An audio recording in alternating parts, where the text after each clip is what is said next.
Today we're going to talk about function notation, but this time with algebraic inputs instead of effects to the outside of the function. The input to a function doesn't have to be a number. It can be a different letter or even an algebraic expression. To show you how this works, we'll start with h of x equals negative 9.8x plus 200. It might help to write a skeleton for this problem. That is, if we plug in something in parentheses, it's going to look like negative 9.8 times that something in parentheses plus 200. Let's try plugging in a few things. If we want to find h of t, we want to do negative 9.8 times that something in parentheses, which in this case is going to be t, plus 200. We can just rewrite that as negative 9.8t plus 200. The only change between h of x and h of t is that x has become t. Let's try h of 2x. I'm going to start by writing the skeleton. Negative 9.8 times something plus 200. And when I say something, I'm putting a set of parentheses with a blank in the middle. And what I'm putting into that something is the 2x. Simplifying, I'm going to multiply negative 9.8 times 2x. That gives me negative 19.6x plus 200. For the next one, we're going to find h of x minus 1. I'm going to start with that skeleton, negative 9.8 times something. I'm leaving a little bit more space this time, plus 200. Inside the something goes x minus 1 because I'm finding h of x minus 1. And that gives me negative 9.8 times x, which is negative 9.8x, and negative 9.8 times negative 1, which is positive 9.8, and then plus 200. I can put together the positive 9.8 and the positive 200 to get negative 9.8x plus 209.8. Finally, h of negative x, that's negative 9.8 times something in parentheses plus 200.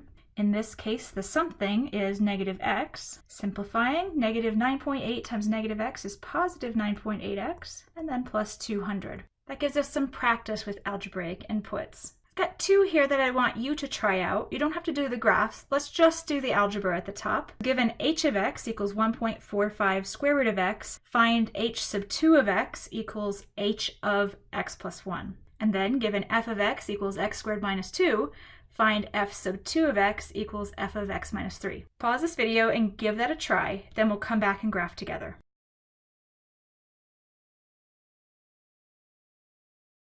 I'm going to start the h of x function by writing out its skeleton. So the original is h of x equals 1.45 times the square root of x.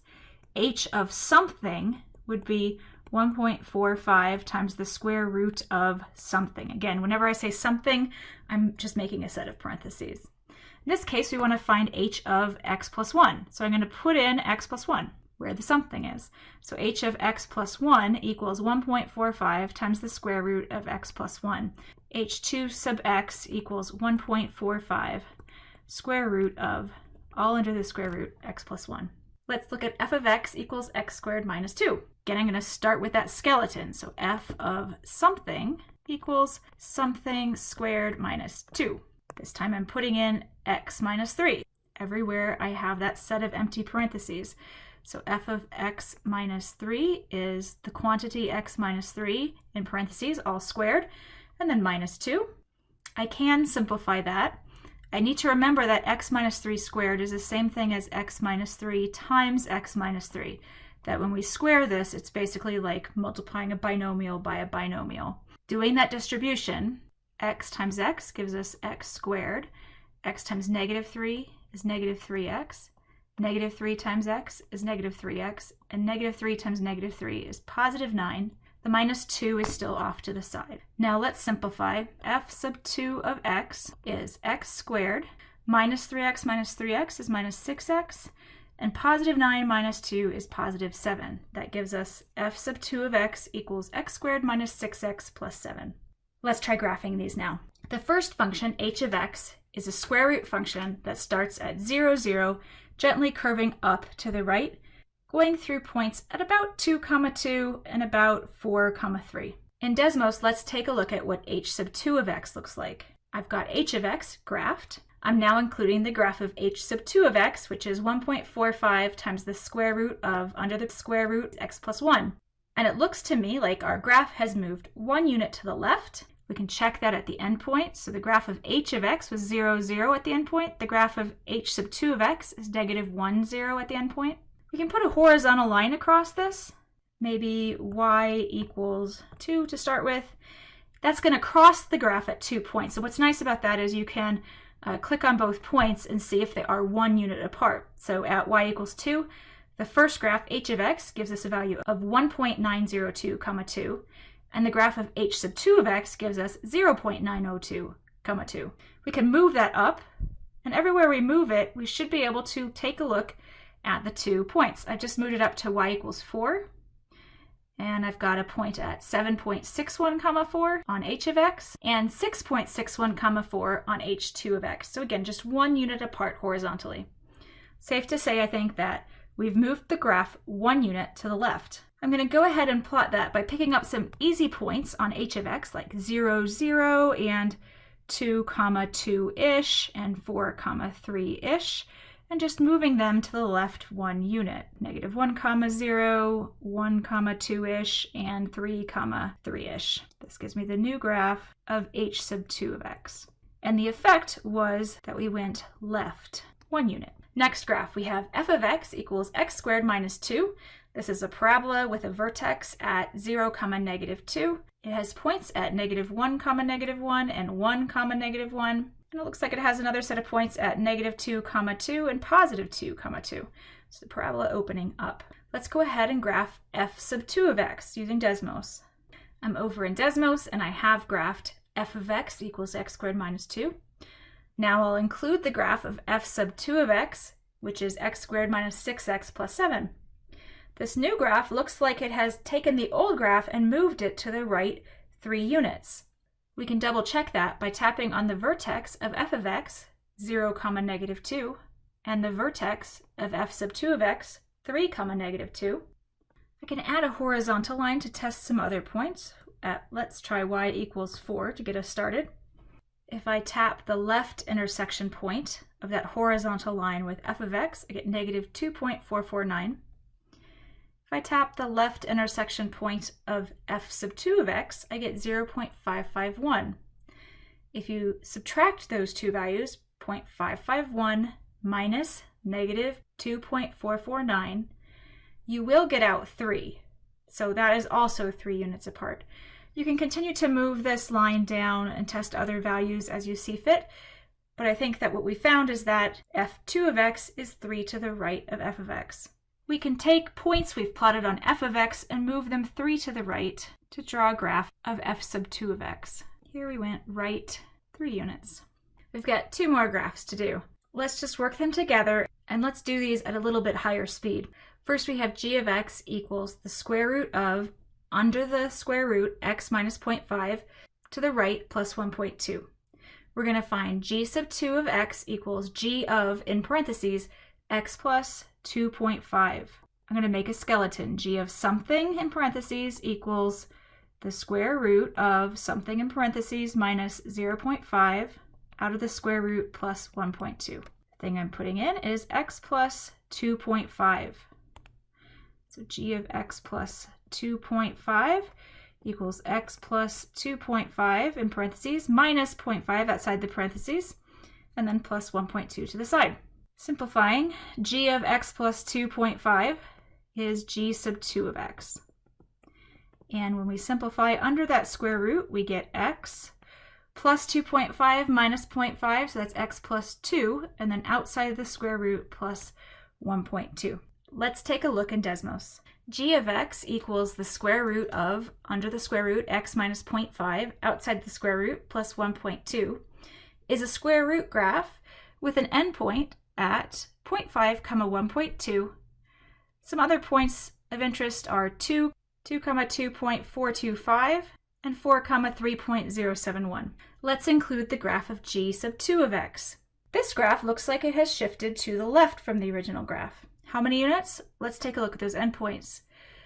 The original g of x had an endpoint of 0.5, 1.2. G sub 2 of x has an endpoint of negative 2, 1.2. That's a distance of 2.5 units away.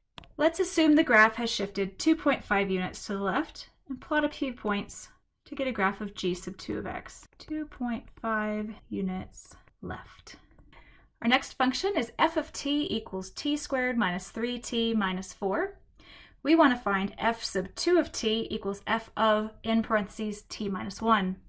So we want to find f of something, which is going to be something squared minus 3 times that same something minus 4. And the something we're going to put into all of those spaces is t minus 1. So that says f of t minus 1 is equal to, in parentheses, t minus 1, that whole thing is squared, minus 3 times, in parentheses, t minus 1, and then outside that parentheses minus 4. Let's clean that up a little bit. F of t minus 1 is just f sub 2 of t. T minus 1 squared is t minus 1 times itself, two binomials multiplied. Then we can distribute the minus 3, that's minus 3t. Negative 3 times negative 1 is plus 3, and then minus 4. Let's do that binomial multiplication. T times t is t squared. T times negative 1 is negative 1t. Negative 1 times t is negative 1t. And negative 1 times negative 1 is positive 1. That all came from the binomial squared. Continuing on, we also have a minus 3t, and then positive 3 minus 4 would be minus 1. Let's finish simplifying this. F sub 2 of t equals t squared, then minus 1t minus 1t minus 3t is minus 5t, and then plus 1 minus 1 gives us 0, so we have t squared minus 5t. Let's take a look at the graph in Desmos. The graph of f of t equals t squared minus 3t minus 4 has a vertex at 1.5, negative 6.25, and x-intercepts at negative 1, 0 and 4, 0. It's a parabola that opens up. Let's include f sub 2 of t equals t squared minus 5t. This graph looks like it has shifted to the right 1 unit.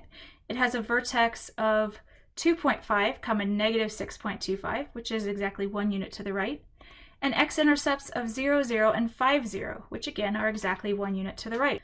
Let's go back to our notebook and sketch that one. Plotting points 1 unit to the right of the vertex and the x-intercepts. Draw a reasonable sketch of this function. It's another parabola that opens up, and this one went 1 unit right. Okay, this is a good time to reflect on what we've found. The first question is, what does f of x plus a all in parentheses, do to the function f of x? So if we add a value in parentheses, like we did for h of x plus 1, all in parentheses, we found that that went to the left 1 unit. We also did it for g of, in parentheses, x plus 0.25, and we went to the left 2.5 units. Probably a safe bet here to say that it moves f of x a units left. All right, what does f of x minus a, all in parentheses, do to the function f of x?